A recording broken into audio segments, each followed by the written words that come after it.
वक्त से लड़कर जो नसीब बदल दे, इंसान वही जो अपनी तकदीर बदल ले। कल क्या होगा कभी न सोचो, क्या पता कल वक्त खुद अपनी तस्वीर बदल ले। कहानी यह है जिसके अंदर एक बहुत बड़ी सीख छुपी हुई है। एक जंगल के दोनों ओर अलग अलग राजाओं का राज्य था और जंगल में एक महात्मा रहते थे। दोनों राजा उन्हें अपना गुरु मानते थे। उसी जंगल के बीच एक नदी बहती थी और उस नदी को लेकर दोनों राजाओं के बीच अक्सर झगड़ा चलता था। एक बार तो बात बिगड़ते बिगड़ते यहाँ तक आ पहुंची, कोई भी राजा सुलह करने के लिए तैयार नहीं था। युद्ध तो होना ही था। दोनों राजाओं ने महात्मा के पास जाकर आशीर्वाद लेने का निश्चय किया। पहला राजा जब आशीर्वाद लेने के लिए पहुंचा तो महात्मा ने उससे कहा, तुम्हारे भाग्य में जीत नहीं लगती, आगे ईश्वर की मर्जी। ये सुनकर राजा पहले तो थोड़ा चुप हुआ, लेकिन फिर उसने सोचा अगर हारना ही है तो पूरी ताकत से लड़ेंगे, मगर हार नहीं मानेंगे। अगर हार भी गए तो हार को दूसरे लोगों के लिए उदाहरण बना देंगे। दूसरा राजा भी आशीर्वाद लेने महात्मा के पास गया। महात्मा ने कहा, भाग्य तो तेरे पक्ष में लगता है। राजा तो यह सुनकर खुशी से भर गया। वापस लौटा तो इतना निश्चित हुआ कि जैसे उसने युद्ध जीत ही लिया हो। धीरे धीरे रात और दिन गए और फिर युद्ध का दिन भी आ गया। दोनों राजाओं की सेना मैदान में जमा हो गई और लड़ना शुरू कर दिया। एक तरफ की सेना ये सोचकर लड़ रही थी कि चाहे किस्मत में हार हो पर हम हार नहीं मानेंगे, और दूसरी तरफ की सेना ये सोचकर लड़ रही थी कि जीतना तो हमें ही है तो फिर डरना कैसा। लड़ते लड़ते राजा के घोड़े की पैर की नाल निकल गई और घोड़ा लड़खड़ाने लगा, पर राजा ने ध्यान नहीं दिया और ये सोचा कि जब जीत किस्मत में है ही तो किस बात की चिंता। पर कुछ ही देर बाद घोड़ा लड़खड़ाकर गिर गया और राजा दुश्मन के हाथों पड़ गया और उसकी हार हो गई। युद्ध के बाद महात्मा भी वहां पर आ गए। दोनों ही राजाओं को ये जानने की चिंता होने लगी कि आखिर किस्मत का लिखा बदल कैसे गया। उन्होंने महात्मा से पूछा। महात्मा मुस्कुराकर बोले, किस्मत का लिखा नहीं बदला, किस्मत अपनी जगह बिल्कुल ठीक है।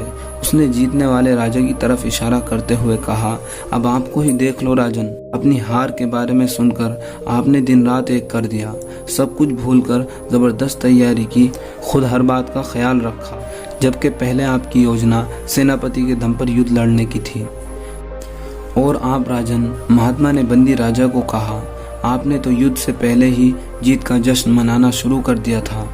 आपने तो अपने घोड़े की नाल तक का भी ख्याल नहीं रखा, तो फिर इतनी बड़ी सेना को कैसे संभाल पाते। और हुआ वही जो होने में लिखा था। भाग्य नहीं बदला, पर जिनके भाग्य में जो लिखा था उन्होंने ही अपना भाग्य बदल लिया। फिर बेचारा भाग्य भी क्या करता। दोस्तों, भाग्य लोहे की तरह वहीं खिंचकर जाता है जहां कर्म का चुंबक लगा हो। हम भाग्य के आदि नहीं हैं, हम तो स्वयं भाग्य के निर्माता हैं। हमने जो भी कर्म किए असल में वही हमारा भाग्य है। कुछ परिस्थितियों पर हमारा वश नहीं चलता। किसी अच्छे घर में पैदा हो जाना यह हमारे बस की बात नहीं, पर कर्म के बिना फूल से धूल होने और कर्म के साथ धूल से फूल होने के उदाहरणों से दुनिया भरी पड़ी है। हमने सोचा कुछ और हो गया कुछ।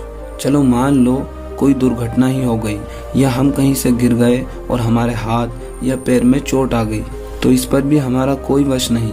पर ऐसी परिस्थितियों में हमारी प्रतिक्रिया जो हमारे वश में है, हम टूटकर बिखर भी सकते हैं और कर्म से संवर भी सकते हैं। कई बार ऐसा भी होता है कि हम थोड़ा ही स्ट्रगल कर रहे होते हैं और परिस्थितियां हमारे बहुत अनुकूल होती हैं और हम जल्दी सफल भी हो जाते हैं। जैसे झील में बह रही एक नाव को उसी दिशा में जाना हो जिधर हवा चल रही हो।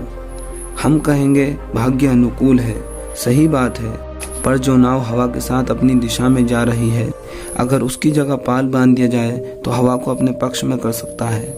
यह है कर्म से भाग्य को अपनी तरफ खींचना। भाग्य हमारे कर्मों का ही फल है। हाँ, कुछ परिस्थितियां हमारे वश में नहीं हैं, पर ऐसी परिस्थितियों पर अपनी प्रतिक्रिया को अपने वश में कर लीजिए। फिर देखिए भाग्य कैसे खींच कर आता है। हमारे भाग्य में चाहे कुछ भी लिखा हो, चलिए कर्मों के द्वारा हम अपने आप को ही बदल डालें, फिर भाग्य खुद ब खुद बदल जाएगा। तो मिलते हैं आपसे अगली वीडियो में। तब तक के लिए अपना ख्याल रखिए। जय हिंद, वंदे मातरम।